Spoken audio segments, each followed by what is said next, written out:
మన వాళ్ళు పదే పదే రిటైర్డ్ అని చెప్తున్నారు. నేను రిటైర్డ్ కానీ టైర్డ్ కాదు. నేను రిటైర్ అయింది ఉద్యోగానికి, ఆలోచనల పోరాటానికి. జీవితంలో శాశ్వతంగానే ఉంటాను, రిటైర్ అయ్యే క్వశ్చన్ లేదు.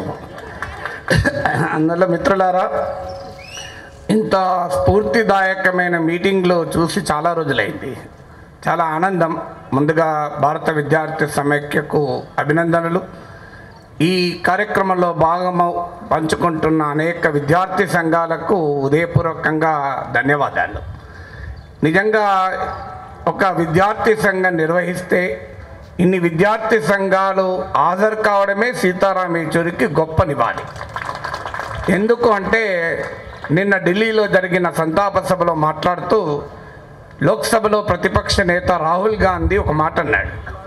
సీతారాం యేచూరి ఒక గ్లూ, ఇండియా కూటమి అని ఉమ్మడి లక్ష్యం కోసం, ఉమ్మడి శత్రువును ఎదుర్కోవడం కోసం అనేక భావజాలాలున్న రాజకీయ పార్టీలను కలిపిన ఇరుసు లాంటి వ్యక్తి సీతారాం యేచూరి అని నిన్న రాహుల్ గాంధీ సంతాపం. ఇక నాకు వ్యక్తిగతంగా సీతారాం యేచూరి గారితో దాదాపు 40 ఏళ్ళ అనుబంధం. చివరిసారిగా మేలో ఆయన అరకులో పార్టీ ఎన్నికల ప్రచారంలో పాల్గొంటున్న సమయంలో ఫోన్ చేసి మాట్లాడాను. నేను మీ ఇంటర్వ్యూ కావాలి అంటే తప్పనిసరిగా వస్తాను నాగేశ్వర్ అన్నాడు. ఆయన వ్యక్తిత్వం గురించి చాలామంది చాలా విషయాలు చెప్పారు. చాలా స్నేహశీలి, అనుమానమే లేదు. చాలా గొప్ప స్నేహశీలి. నా జీవితంలో 2 ఉదాహరణలు. నేను 1987లో మాస్కోలో ఉన్నాను. సీతారాం యేచూరి గారు ఏదో కార్యక్రమం కొరకు మాస్కోలో వచ్చారు. నేను 24 ఏళ్ళ యువకుణ్ణి, చాలా చిన్నవాడిని. సీతారాం యేచూరి గారు అప్పటికే సిపిఐఎం కేంద్ర కమిటీ సభ్యులు, ఆ స్థాయిలో ఉన్న నాయకుడు ఫోన్ చేసి మాట్లాడాడు. ఎవరైనా ఉంటారా అలా? మీరు ఆలోచించండి ఎంతటి స్నేహశీలం. సో ఇలా అనేక ఉదాహరణలు చెప్పగలను. నిరంతర అధ్యయనశీలి. 1987లో విజయవాడలో నేను సీతారాం యేచూరి గారు ఒకరోజు కలిసి ఉన్నాం స్టేట్ గెస్ట్ హౌస్లో. రాత్రి 12 అవుతుంది. ఆయన పుస్తకం చదువుతూనే ఉన్నాడు. ఇంకా చదువుతూ కూడా 12 గంటలకు అన్నాడు, నాగేశ్వర్ నీకు లైట్ ఉంటే నిద్ర పట్టదా అని అడిగాడు. అంటే నిద్ర పట్టినా పట్టకపోయినా మీరు చదువుతూ ఉండండి, అది ముఖ్యమని చెప్పాను నేను. అందువల్ల అంతటి గొప్ప స్నేహశీలి. ఇక చాలామంది ఈ మధ్య మీడియాలో ఆయన వ్యక్తిత్వం గురించి చాలా గొప్పగా చెప్తున్నారు, చెప్పాలి కూడా. ఎందుకంటే ఆయన వ్యక్తిత్వం ఖచ్చితంగా ఆదర్శం. కానీ లెనిన్ ఒక మాట అంటాడు, కమ్యూనిస్టు నాయకుడు చనిపోయినప్పుడు వారి వ్యక్తిత్వం గురించి, వారి జీవిత విశేషాల గొప్పతనం గురించి బూర్జువా మీడియాలో పెద్ద ఎత్తున కథనాలు వస్తాయి, కానీ ఆయన నమ్మిన రాజకీయాల గురించి మాత్రం మాట్లాడరు అన్నాడు. ఇవాళ కూడా మీరు మీడియాలో చూడండి, సీతారాం యేచూరి వ్యక్తిత్వం గురించి చాలా గొప్పగా చెప్తున్నారు, చెప్పాలి కూడా. కానీ వ్యక్తిత్వాన్ని, రాజకీయాన్ని విడదీసి చూడలేము. అందువల్ల ముందు వ్యక్తిత్వంతో మొదలై రాజకీయంతో ముగిస్తాను. ఇక మీరు ఎస్ఎఫ్ఐ పతాకం పైన ఇంతకుముందు పాడిన పాటలో కూడా చెప్పారు, అధ్యయనము పోరాటము, స్టడీ అండ్ స్ట్రగుల్ అని. స్టడీ అండ్ స్ట్రగుల్ అనేది నినాదం మాత్రమే కాదు, అదొక శాస్త్రీయ ఆలోచన విధానం. ఎందుకంటే లెనిన్ అంటాడు ఒక మాట, the theory is that which emerges out of the practice and which enriches the practice అంటాడు.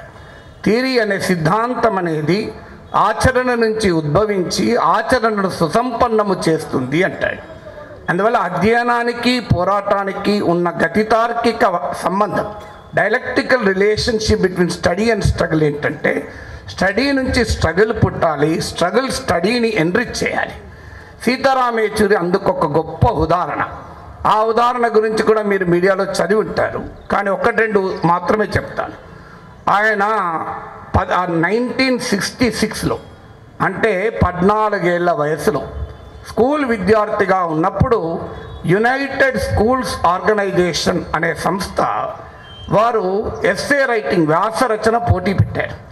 మీకు ఆశ్చర్యం వేస్తే మీరు ఊహించలేరు ఒకవేళ చదివి ఉండకపోతే. ఆ వ్యాస రచనకు ప్రైజ్ ఏంటో తెలిస్తే తల తిరిగిపోతుంది మనకు. ప్రైజ్ ఏంటంటే వైట్ హౌస్లో అమెరికా ప్రెసిడెంట్తో బ్రేక్ఫాస్ట్. ఎవరైనా ఇమాజిన్ చేయగలరా మనం? ఆ ఎస్ఏ రైటింగ్ కాంటెస్ట్లో ఫస్ట్ ప్రైజ్ వచ్చి అమెరికా ప్రెసిడెంట్తో బ్రేక్ఫాస్ట్లో పాల్గొన్నాడు. ఇది సీతారాం యేచూరి యొక్క మేధోశక్తి అంటే. ఎప్పుడు 14 ఏళ్ల వయసులో.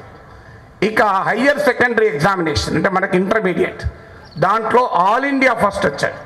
దేశంలోనే మొదటి స్థానంలో ఉన్నాడు.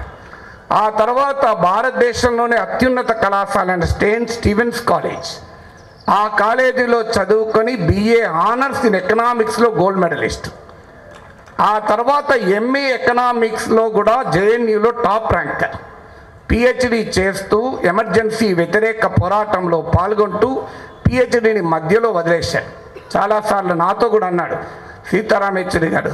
పుచ్చలపల్లి సుందరయ్య గారు ఢిల్లీలో సెంట్రల్ కమిటీ మీటింగ్లకు వెళ్ళినప్పుడు ఈయన ఇంట్లో ఉండేవారు. ఉన్నప్పుడు అనేవారట, నువ్వు PhD ఆపినావు, పద్ధతి కాదు PhD చేయమని. సో అది స్టడీ అండ్ స్ట్రగుల్కి ఉన్నటువంటి ఒక గొప్ప లింక్. అంటే ఈ పనికి మాలిన విద్యా విధానమే చదవలేకపోతే శాస్త్రీయ విద్యా విధానం గురించి మాట్లాడే హక్కు మనకు ఉంటుందా అని క్వశ్చన్. ఎందుకంటే ఈ యూజ్లెస్ ఎడ్యుకేషన్ సిస్టంలోనే మనం బెటర్గా ఉండకపోతే సైంటిఫిక్ ఎడ్యుకేషన్ సిస్టమ్ ఎలా అక్వైర్ చేస్తామని. ఇక సీతారాం యేచూరి విజయవాడలో జరిగిన SFI అఖిల భారత మహాసభ తీర్మానం కనుక SFI నాయకులు ఇతర విద్యార్థి సంఘ నాయకులు చదవండి. అందులో ఒక పిలిపిస్తారు, SFI student should be a complete student అని, ఒక సంపూర్ణ విద్యార్థిగా ఉండాలి అని. సంపూర్ణ విద్యార్థి అంటే ఏంటిది? నేను మార్క్స్ లెనిన్ల గురించి మాట్లాడతా కానీ సినిమాల గురించి తెలియదు. కానీ ఈ దేశంలో కోట్లాది మంది సినిమాల గురించి తెలుసు. వాళ్లకు సినిమా భాషలోనే చెప్తేనే అర్థమవుతుంది సిద్ధాంతం. సీతారాం యేచూరి అందుకు ఉదాహరణ. పార్లమెంట్లో చాలా సీరియస్గా చర్చ జరుగుతూ తన పైన సీరియస్గా అటాక్ జరిగినప్పుడు మొహమ్మద్ రఫీ పాట పాడి వినిపించేవాడు. బాలీవుడ్ సినిమాల గురించి చెప్పగలిగేవాడు. అందువల్ల బాలీవుడ్ సినిమాల గురించి కూడా బ్రహ్మాండంగా చెప్పగలిగే సామర్థ్యం. Jawaharlal Nehru university tennis champion, చాలామంది తెలియదు స్పోర్ట్స్లో కూడా. అంటే ఇంత విస్తృతమైన ఒక విశాలమైన అంశం ఇది. సీతారాం యేచూరికి ఉన్న ఇంకొక ఉదాహరణ చెప్తాను. యూనివర్సిటీలో మన దగ్గర ఇంకా గ్రేడింగ్ సిస్టమ్ ఉన్నదో లేదో గుర్తులేదు. A+, అని గ్రేడ్స్ ఉంటాయి. ఏ అంటేనే టాప్ ర్యాంక్ BCD కన్నా. అందులో ఇంకా బాగా రాస్తే A+, ఇంకా బాగా రాస్తే A++ కూడా ఇస్తారు. కానీ JNUలో ఆయన యూనివర్సిటీ చదువుకుంటున్న రోజుల్లో ఢిల్లీ యూనివర్సిటీలో సెయింట్ స్టీవెన్స్ కాలేజ్లో చదువుకుంటున్న రోజుల్లో ఆయన ఒక అసైన్మెంట్ రాస్తే ప్రొఫెసర్కు ఎన్ని మార్కులు వేయాలో తెలియక ఆల్ఫా అని వేశాడట. సో ఏం అర్థం కాక ఇంత అద్భుతంగా రాశాడు ఏంటి అని. సో ఇది సీతారాం యేచూరికి ఉన్న అధ్యయనశీలత. సో అది ఇక ఆయన విద్యార్థి ఉద్యమాన్ని ఎలా నిర్వహించాడు అని అది కూడా మనకు అర్థం కావాలి. ఇక్కడ అనేక వామపక్ష విద్యార్థి సంఘాలు ఉన్నాయి. ఒక విద్యార్థి ఉద్యమం అంటే ఏమిటి, విద్యార్థి ఉద్యమం అంటే ఏమిటో సీతారాం యేచూరి, ఆయనకు సీనియర్గా ఉన్న ప్రకాష్ కరత్లు JNUలో జవహర్లాల్ నెహ్రూ యూనివర్సిటీ విద్యార్థి సంఘాన్ని ఎలా నిర్మించారో చెప్తే అర్థమవుతుంది. 1971లో అప్పుడు ఇందిరాగాంధీ ప్రభుత్వం పేరెన్నిక గన్న విశ్వవిద్యాలయాన్ని, ముఖ్యంగా సామాజిక శాస్త్రాల్లో సమాజానికి ఒక దిక్సూచిగా ఉండాల్సిన యూనివర్సిటీ పెట్టాలని నిర్ణయించి జవహర్లాల్ నెహ్రూ యూనివర్సిటీని ఏర్పాటు చేసింది. JNUని ఏర్పాటు చేయడంలో ఉద్దేశం అది. అప్పుడు పుచ్చలపల్లి సుందరయ్య గారు భారత కమ్యూనిస్ట్ పార్టీ మార్క్సిస్ట్ అఖిల భారత ప్రధాన కార్యదర్శి. ఆయన SFI కార్యకర్తలకు చెప్పింది. 1970లో SFI పుట్టింది. ఆయన కమ్యూనిస్టు మేనిఫెస్టోను కోట్ చేస్తూ అన్నది ఏంటంటే, పెట్టుబడిదారులు వారి లాభాల కొరకు ఫ్యాక్టరీలు పెడతారు, కానీ ఆ ఫ్యాక్టరీలలో సంఘటితమయ్యే కార్మిక వర్గాన్ని విప్లవోద్యమానికి ఆర్గనైజ్ చేయాలి. ఇవాళ భారతదేశ పెట్టుబడిదారీ పాలక వర్గాలు తమకు కావలసిన మేధావుల్ని తయారు చేయడానికి JNUని ఏర్పాటు చేసింది. అక్కడ ప్రజా ఉద్యమ మేధావులను తయారు చేయడానికి ప్రగతిశీల విద్యార్థి ఉద్యమాన్ని నడిపించాలి అని చెప్పారట. అందులో భాగంగానే ప్రకాష్ కరత్ JNUలో చేరి JNUలో చేరి విద్యార్థి సంఘ అధ్యక్షుడై, ఆ సమయంలో సీతారాం యేచూరి కౌన్సిలర్గా స్కూల్ ఆఫ్ సోషల్ సైన్సెస్ నుంచి కౌన్సిలర్గా ఎన్నికయ్యారు. ప్రకాష్ కరత్ సీతారాం యేచూరిలు కలిపి JNU విద్యార్థి ఉద్యమానికి ఒక దశనిచ్చారు. ఎలా ఇచ్చారో మనకు కూడా ఇప్పుడు ఉస్మానియా యూనివర్సిటీకి వర్తిస్తుంది. కొత్తగా ఏర్పడిన యూనివర్సిటీ, విద్యార్థి సంఘం పెట్టుకోవాలి, ఎలా పెట్టుకోవాలి విద్యార్థి సంఘాన్ని అన్నప్పుడు జనరల్ బాడీ ఏర్పాటు చేసి విద్యార్థులందరినీ కూర్చోబెట్టి అందరూ కలిసి మొదలొక ఒక రాజ్యాంగాన్ని, కాన్స్టిట్యూషన్ ఆఫ్ ద స్టూడెంట్స్ యూనియన్ను ఏర్పాటు చేసుకున్నారు ప్రజాస్వామ్య పద్ధతిలో. ఆ తర్వాత ప్రజాస్వామ్య పద్ధతిలో ఒక ఎన్నికల కమిషన్ ఏర్పాటు చేసుకున్నారు. ఆ తర్వాత ఎన్నికల కమిషన్ ఆధ్వర్యంలో ఎన్నికలు జరిపి విద్యార్థి సంఘాన్ని ఎన్నుకున్నారు. అప్పుడు వైస్ ఛాన్సలర్ దగ్గరికి వెళ్ళి మేము ఇలా విద్యార్థి సంఘాన్ని ప్రజాస్వామికంగా ఎన్నుకున్నాం, మీరు గుర్తించండి అని చెప్పారు. అంటే యూనివర్సిటీ కాదు విద్యార్థి సంఘాన్ని ఏర్పాటు చేయాల్సింది, విద్యార్థులు ఏర్పాటు చేసుకుంటారని. ఆ డెమోక్రటిక్ స్పిరిట్తో మొదలైన విద్యార్థి సంఘం నెక్స్ట్ తీసుకున్న స్టాండ్ ఏంటి? జవహర్లాల్ నెహ్రూ యూనివర్సిటీ ఒక దేశవ్యాపిత విశ్వవిద్యాలయం. ఇది సమాజంలో అత్యున్నత వర్గాలకే కేంద్రంగా ఉండకూడదు. ఈ దేశంలో ఉన్న అనేక అసమానతలతో కూడిన భారతదేశానికి చెందిన అణగారిన బిడ్డలకు, వెనుకబడిన బిడ్డలకు, అన్ని వర్గాల బిడ్డలకు ఇందులో అవకాశం ఉండాలి అని చాలా ప్రోగ్రెసివ్ అడ్మిషన్ పాలసీని రూపొందించారు. మీకు చాలామందికి తెలిసి ఉండొచ్చు. జేఎన్యూలో సీట్ రావాలంటే నువ్వు వెనుకబడిన వర్గం, అణగారిన వర్గాలకు ఎలాగూ రాజ్యాంగం ఇచ్చిన హక్కులు ఉంటాయి. అదే కాదు, వెనుకబడిన ప్రాంతాల నుంచి వచ్చిన బిడ్డకు, గ్రామీణ ప్రాంతాల నుంచి వచ్చిన బిడ్డకు ప్రత్యేక వేటేజ్ ఇచ్చి సీట్లు ఇవ్వడం మొదలుపెట్టారు. అంటే ఢిల్లీలో చదువుకున్నవాడు ఎంట్రన్స్ రాస్తాడు, ఆదిలాబాద్లో చదువుకున్నవాడు ఎంట్రన్స్ రాస్తాడు.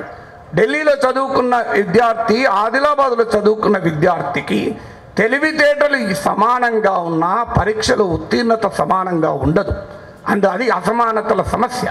అందువల్ల వెనుకబడిన ప్రాంతాల నుంచి వచ్చిన వారికి, గ్రామీణ ప్రాంతాల నుంచి వచ్చిన వారికి వెయిటేజ్ మార్కులతో కూడిన ఒక ప్రోగ్రెసివ్ అడ్మిషన్ పాలసీని తీసుకొచ్చారు. అక్కడితో ఆగలే.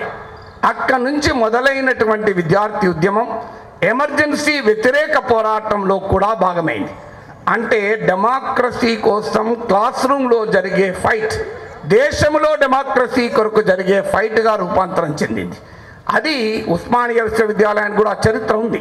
ఇక్కడ ప్రగతిశీల విద్యార్థి ఉద్యమాల్లో పుట్టిన బిడ్డలు సమాజ మార్పు కొరకు త్యాగాలు చేసిన చరిత్ర ఈ గడ్డకు ఎందుకుంది అంటే అది నిజమైన విద్యార్థి ఉద్యమం అంటే.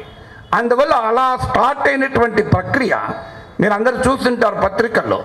ఇందిరాగాంధీ నిలబడి ఉండగా 25 సంవత్సరాల ఒక యువకుడు ఆమె పైన ఛార్జ్ షీట్ చదివినటువంటి ఫోటో, ఆ యువకుడే సీతారాం యేచూరి. మీరు మీడియాలో చాలా చోట్ల ఈ ఫోటో వచ్చి ఉంటుంది, గూగుల్లో కొట్టినా దొరుకుతుంది. సో ఏంటి అది? ఎమర్జెన్సీ తర్వాత విద్యార్థి సంఘ ఎన్నికల్లో మూడవసారి ఒకే 10 నెలల సమయంలో 3 సార్లు ఎలక్ట్ అయ్యాడు యూనియన్ ప్రెసిడెంట్గా.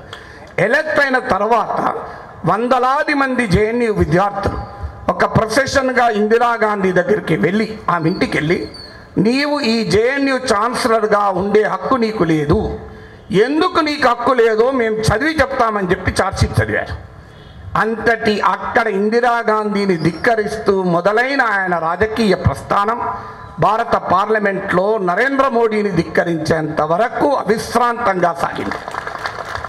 ఇది విద్యార్థి సంఘము ప్రజాస్వామిక విలువల్ని క్యాంపస్లో మొదలుపెట్టి దేశంలో ప్రజాస్వామిక విలువలను ఎలా పెంపొందించాలి, how to integrate the student movement with the larger people's movement, అంటే ఒక విద్యార్థి ఉద్యమాన్ని సమాజంలో జరుగుతున్న ప్రజా ఉద్యమాలకు ఎలా మిళితం చేయాలో సీతారాం యేచూరి వారసత్వం మనకు చెప్తోంది. ఇక సీతారాం యేచూరి ఆయన ఆశించిన ఆశయాలు, విలువలు మనందరికీ తెలుసు.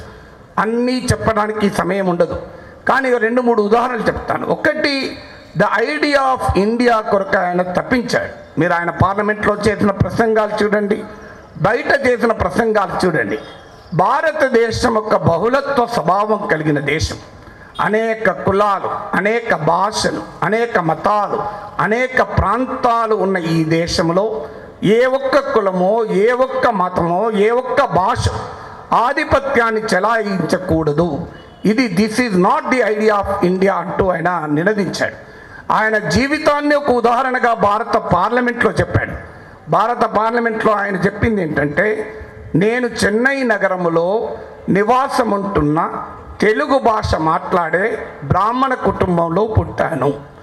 నా భార్య నా భార్య తల్లి 8వ శతాబ్దములో మైసూర్కు మైగ్రేట్ అయిన రాజ్పుట్ మహిళ.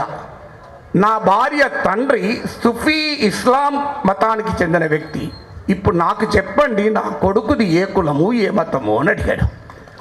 ఇది సీతారాం యెచూరి అడిగింది.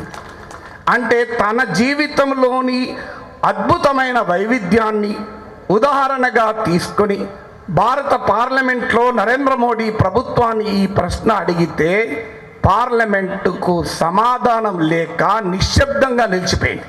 పార్లమెంట్లో ఒక మాట అంటే ఎంత అల్లరి జరుగుతుందో మనకు తెలుసు. ఎందుకంటే ఈ ప్రశ్నకు ఆన్సర్ లేదు. ఈ ప్రశ్నకు ఆన్సర్ ఏంటి అంటే ద ఐడియా ఆఫ్ ఇండియా. ఈ దేశం బహుళత్వంకు వైవిధ్యభరితమైన ఈ దేశ ఐక్యతను, ఈ దేశంలో మెజారిటీ మతమే ఈ దేశానికి రాజ్యం కావాలి, ఈ దేశంలో హిందీ భాష మాట్లాడడం వాడే రాజ్యమేలాలి, ఈ దేశంలో ఉత్తరాది వాడే ఆధిపత్యం చెలాయించాలి, ఈ దేశంలో అగ్రకులాలే ఆధిపత్యం చెలాయించాలి. ఈ రకమైన ఆలోచనలకు వ్యతిరేకంగా జీవితమంతా పోరాడిన నాయకుడు సీతారాం యెచూరి. ఇక రెండవది ఆయన చెప్పేది పదే పదే, భారతదేశంలో ఉన్న ప్రత్యేక సామాజిక స్థితిలో ఈ దేశంలో ఆర్థిక దోపిడీ మాత్రమే లేదు, సామాజిక అణచివేత ఉంది. ఈ ఆర్థిక దోపిడీకి వ్యతిరేకంగా, సామాజిక అణచివేతకు వ్యతిరేకంగా జరుగుతున్న పోరాటాలను సమీకృతం చేయకుండా భారత సమాజంలో మార్పు సాధ్యం కాదు అని పదే పదే చెప్పేవాడు. ఈ దేశంలో సామాజిక అణచివేత, అణగారిన కులాల విముక్తి కావాలన్నా అది క్లాస్ స్ట్రగుల్తోనే సాధ్యమవుతుంది. అదే సమయంలో సామాజిక అణచివేత వ్యతిరేకంగా పోరాడకుండా క్లాస్ స్ట్రగుల్ సాధ్యం కాదు అని కూడా చెప్పాడు. అందుకే the fight against the social oppression and economic exploitation should be integrated అని ఆయన చెప్పిన రెండవ సూత్రం. ఇక ఆయన చెప్పిన అధ్యయన విధానం కూడా అద్భుతమైనది, విద్యార్థులకు చాలా ఉపయోగపడుతుంది, మన అకాడమిక్ లైఫ్లో కూడా ఉపయోగపడుతుంది. పదే పదే ఆయన ఒక మాట చెప్పేవాడు, the concrete assessment of the concrete situation is the essence of Marxism అని చెప్పేవాడు.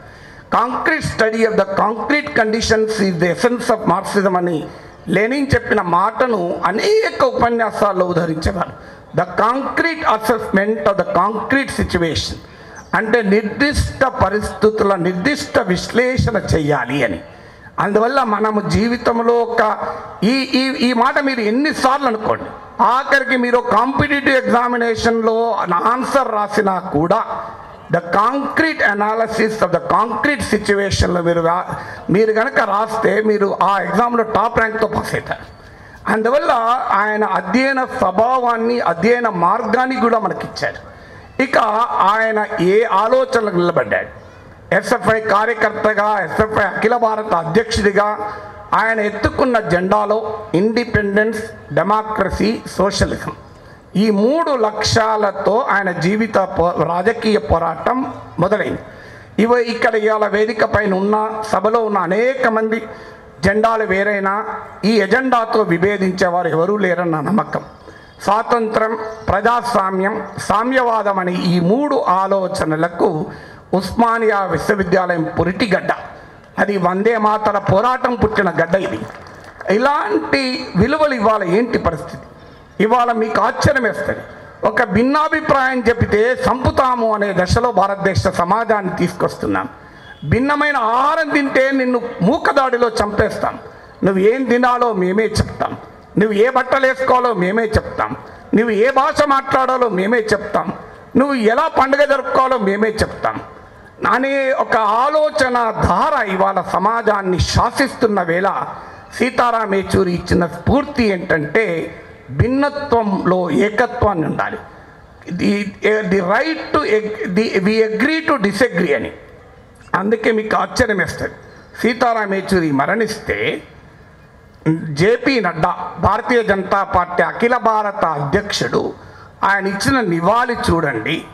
సీతారాం యెచూరికి ఆ ఈశ్వరుని ప్రియ చరణాల ముందు శాశ్వత స్థానము లభిస్తుందని ఆశిస్తున్నాను అన్నాడు.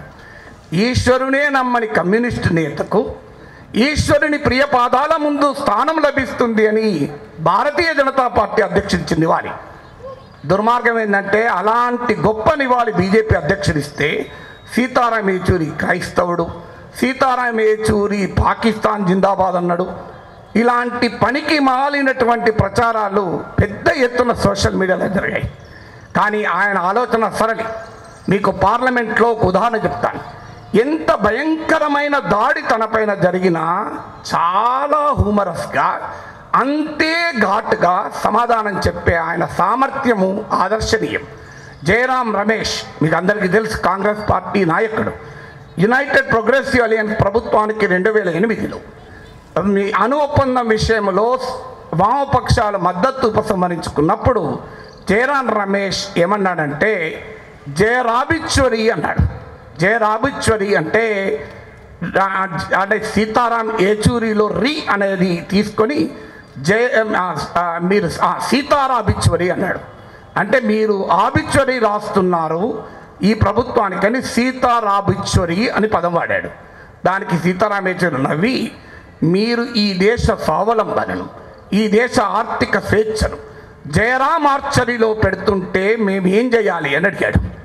అంటే జయరాం కనుక జయరాం మార్చరీ అంటే మీరు ఈ దేశ ఆర్థిక స్వేచ్ఛను మార్చరీలో పెడుతున్నాడు అన్నాడు. సాధారణంగా ఆబిశ్వరి అంటే ఎట్లుంటుంది, నా కొడుకాన్ని తిట్టాలి ఇక వెంటనే ఇవాళ భాషలో అయితే. కానీ సీతారాం యేచూరి నవ్వుతూ, నిజమే, మీరు ఈ దేశ ఆర్థిక స్వేచ్ఛను స్వావలంబనను జయరాం ఆర్చరీలో పెడుతున్నారు కనుక మేము మాట్లాడాల్సి వస్తుంది అన్నాడు. అంటే ఇది భారతీయ ప్రజాస్వామిక స్ఫూర్తి. అంటే భిన్నమైన అభిప్రాయాలు ఉండొచ్చు, భిన్నమైన ఆలోచనలు ఉండొచ్చు, కానీ ఘర్షణ ఆలోచనల మధ్య ఉండాలి. కానీ ఆలోచనల ఘర్షణలో పోరాడ చేతకాని వాడే హింస వైపు, భౌతిక దాడి వైపు, అబద్ధాల వైపు వెళ్తాడు. అందువల్ల సీతారాం యేచూరి ఇస్తున్న గొప్ప సందేశం అంటే ఈ దేశంలో ఆలోచనల పోరాటం ఎలా నడపాలి. ఆశయాలు మాత్రమే ఉంటే సరిపోదు, ఆ ఆశయాలను పటిష్టం చేసుకునే అధ్యయనం ఉండాలి. ఆ అధ్యయనము నీ ఆలోచనలను పదునెక్కించాలి, ఆ ఆలోచనల్ని వ్యక్తీకరించగలిగే సామర్థ్యం ఉండాలి అని. అందువల్ల సీతారాం యేచూరి జీవితంలో మనకు కనబడేది, ఆయన వ్యక్తిత్వంలో కనబడేది ఆశయము, అధ్యయనము, ఆలోచన, వ్యక్తీకరణ. ఈ నాలుగింటిని గనక విద్యార్థి ఉద్యమ నేతలు అలవర్చుకుంటే మనం సీతారాం యేచూరి వారసులుగా మీరు భారత రాజకీయాల్లో ఓ గొప్ప స్థానాన్ని సాధించగలుగుతారు. కానీ ఆశయాలు ఉంటే సరిపోదు, దానికి తగిన అధ్యయనం ఉండాలి. అధ్యయనం ఉంటే సరిపోదు, ఆ అధ్యయనం పదునెక్కిన ఆలోచనలను ఇవ్వాలి. ఆ పదునెక్కిన ఆలోచనలు ఉంటే సరిపోవు, అది అశేష ప్రజావాహిని ముందు వ్యక్తీకరించగలగాలి. ఈ 4 రకాల పనుల్లో కూడా సీతారాం యేచూరి అద్భుతమైన సామర్థ్యాన్ని ప్రదర్శించిన వ్యక్తి.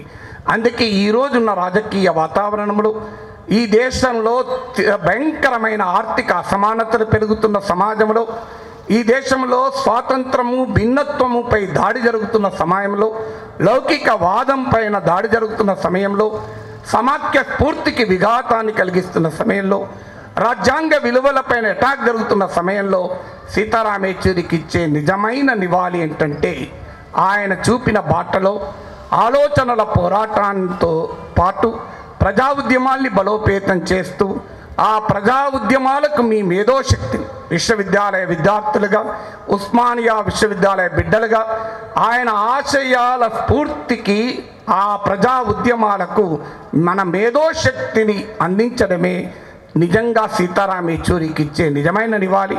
నాకు ఈ అవకాశాన్ని ఇచ్చిన మీ అందరికీ ధన్యవాదాలు తెలియజేస్తూ సెలవు తీసుకుంటున్నాను.